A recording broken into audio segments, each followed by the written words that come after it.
আমি মাহফিল করার আমার কোনো যোগ্যতা নেই রে।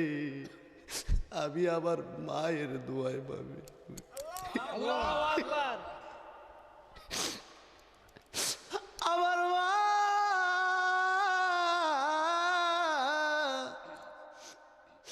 আমার জন্য এমন ভাবে দোয়া করে,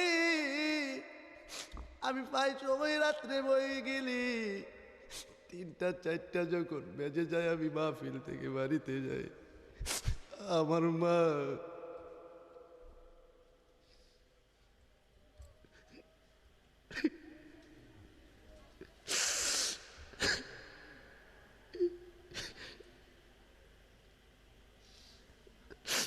আমার মা আমার জন্য এমন ভাবে দোয়া করে, আমি আমার মাকে কল দিলে আমার মায়ে কয় তোমারে বাইজিদ মুস্তাবির মতো অলি বানাইয়া দেব।